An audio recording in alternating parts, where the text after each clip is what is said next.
So welcome guys back to another episode of Arsenal Transfer News Daily, the show that keeps you up to date with all players that have been linked with a summer transfer move to Arsenal and away from Arsenal. And today we have huge news surrounding Alex Grimaldo, as well as former Spurs player Kyle Walker-Peters, amongst suggested Edu's plans for the rest of this summer transfer window. But first of all, let's talk about Alex Grimaldo, as reports are circulating around that Arsenal have bid £5.9 million for Benfica left back Alex Grimaldo. The Gunners have been tracking the Spaniard, who is 26 years old, who employs the same agency as Mikel Arteta, as backup to fan favourite Kieran Tierney. They've made their offer after missing out on Aaron Hickey to Brentford, according to Portuguese reports. Grimaldo has now 1 year left on his Benfica deal, and the Eagles face losing him for nothing next summer, a situation they are keen to avoid. Lyon have also shown an interest in the former Barcelona star. It has been noted that Arteta and Grimaldo share the same agency, which could end up in a decisive swing factor. He's made 246 appearances for Benfica since switching from Barca's B in 2016. He's won 3 league titles in Portugal as well as 5 domestic trophies. So, Alex Grimaldo is a player I've talked about a few times already, and I would say it's a good signing.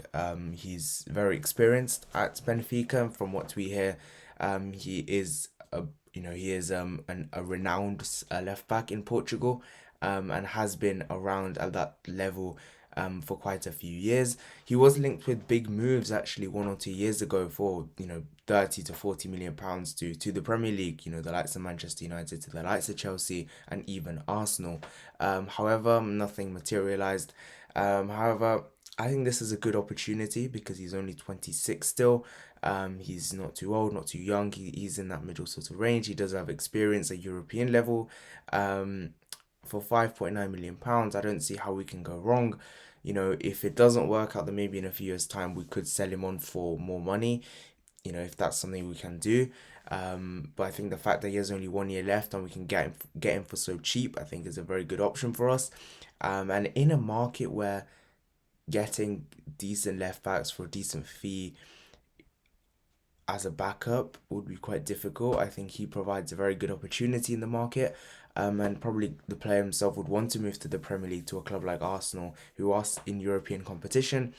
I think it would be a good option for us, and I think we should probably go ahead with it. But leave your thoughts in the comment section below. What do you guys think about Alex Grimaldo? Do you think we should sign him? Leave it all down below. The next bit of news I want to talk about is Edu, and the transfer plans for the rest of the season. Now, some journalists were speaking on this on social media, and it has suggested that Edu still wants attackers, central midfielders, and a left-sided defender. Now, look, I think we still do need another attacker, that's pretty certain, especially a winger, I'd say. If Nicola Pepe were to leave the club, we do need some sort of backup for Bukayo Saka, because it doesn't look like Arteta favours Nicola Pepe, and we would need some sort of back cover for Bukayo Saka, as he's going to have a pretty hefty year if he doesn't have adequate backup, because obviously we're playing in the Europa League, it is a World Cup year, so we would need someone. Looks like Nicola Pepe hasn't been linked with moves away, but we would definitely need another player in that attacking role, despite the signings of Marquinhos and Gabriel Jesus. Along with that, central midfielder does look like it's a target. We have been linked with Yuri Tielemans, along with Lucas Paqueta, along with N'Golo Kante. So we are been linked with central midfielders as well, if that's a top priority for us, which I think it should be. Along with that, a left-sided defender, whether that is Alex Grimaldo, whether that is Lisandro Martinez.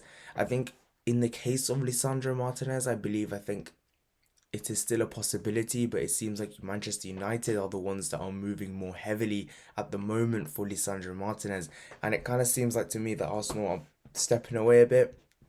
But again, everything's still out in the open. Arsenal do still want the player, and again, this could be one that drags on for. I don't think he'll drag on, but in terms of Arsenal's interest, it maybe just be in the back burner. And then when United do eventually agree a deal, it's a case of whether Arsenal can match that and where the player would want to go.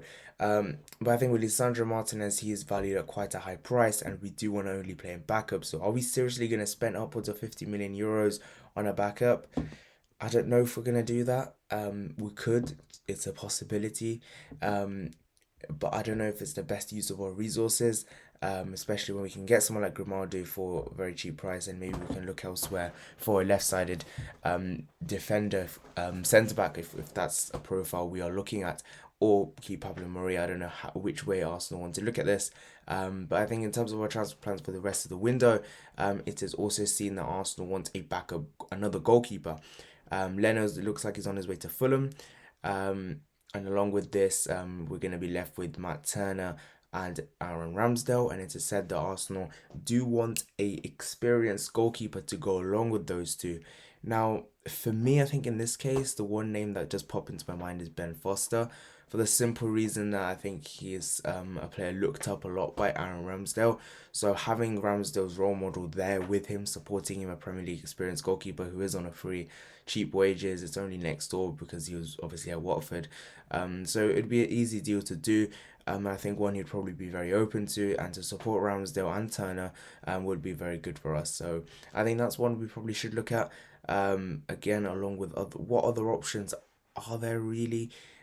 Is Alex Runarsson, as a number three, he probably could, but he's not very experienced. If that's the sort of profile we are looking at for a number three goalkeeper, but look, we'll just have to see, isn't it? I think this is one that will just come out of nowhere and will just happen. But I think it's not very necessary, and it's probably not on our number one priority list at the moment. But generally, I think in terms of transfer plans, it does look like Arsenal are trying to do things as discreetly as possible, and we saw that within Fabio Vieira's deal. Not so much in the Gabriel Jesus deal, but I think especially in the Fabio Vieira and even the Matt Turner one, we've done it very discreetly, and it probably does show that Arsenal are willing to move quite quick in the transfer market and behind closed doors. But it has to be seen, and we'll just have to see what happens. The next player I want to talk about is Kyle Walker-Peters. According to The Athletic, Manchester United and Arsenal are both interested in signing Southampton right-back Kyle Walker-Peters. The Premier League rivals are already going head-to-head in their bids to sign Ajax defender Lisandro Martinez this summer, having both made offers for the Argentinian international. According to The Athletic, both sides also hold an interest in former Tottenham youngster Walker-Peters and have him on the list of targets should they decide to strength at right-back. Walker-Peters joined Southampton on a permanent deal after impressing on loan, making his England debut during an impressive 21-22 campaign. Tottenham are thought to have included 30 million buy option in the deal that saw the 25 million year old head for the South Coast. And it looks like the Arsenal are interested in Kyle Walker-Peters. Now, again, it kind of stems back to this previous idea that are Arsenal looking at a right back as a number one priority? It is said that Arsenal do like Cedric and Tomiyasu as their current options. Now, if the situation of either player were to change, then Arsenal probably look to move for a right back. On a personal level, I do think we do need a right back, simply for the fact that Cedric as a first team player probably isn't good enough. As a backup, I think he is good enough. As a starter, no. Tomiyasu, I think with Tomiyasu, he's too injury prone. I think that's one clarity. His ankles or whatever are just too fragile. They're made of glass pretty clearly. And going forward is my big issue with Tomiyasu, because he seems like more of a centre back who just can't operate at right back. That's the kind of vibe I've got from him. Going forward, he isn't the greatest. And watching him all season, the tiny bits we've seen from him this season, I could probably concur to that, because he isn't a fullback. He is more of a centre back, inverted sort of player. Now, I think Walker Peters would add something different in terms of going forward. He would add more of an attacking prowess to this team. And I would like to see that. I would like to see someone of his ilk join us. Someone like did Spence as well from Middlesbrough, who did very well known at Forest and against us actually. But it looks like he could be going to Tottenham. But another option, Walker Peters, again, very good option, and someone I would look at.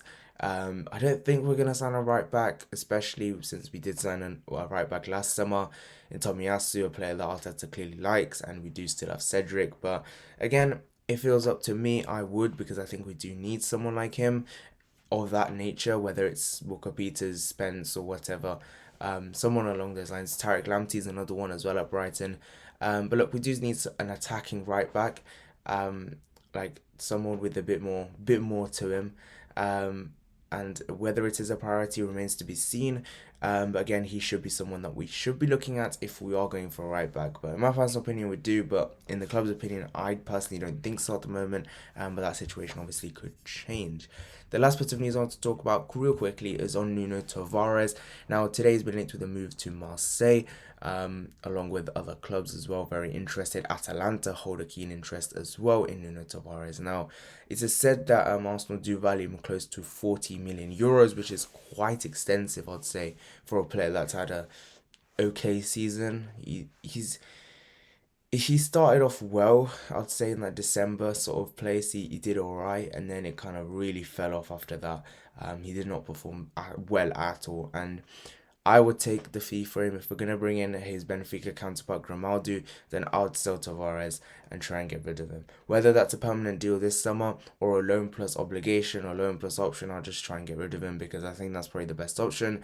And Premier League probably isn't the league for him, to be honest, after seeing him for a season, but I could be wrong, and he could come better off for us next season. But personally, if a right offer comes in for the right price, I think I would be very keen on letting go of him. But leave your thoughts in the comment section down below about that one and our left back situation and a possible right back situation. But that is it for today's Arsenal Transfer News Daily. If you haven't already, please leave a like and subscribe, turn on the post notifications, and thank you guys so much for watching. See you guys in the next one. Bye bye.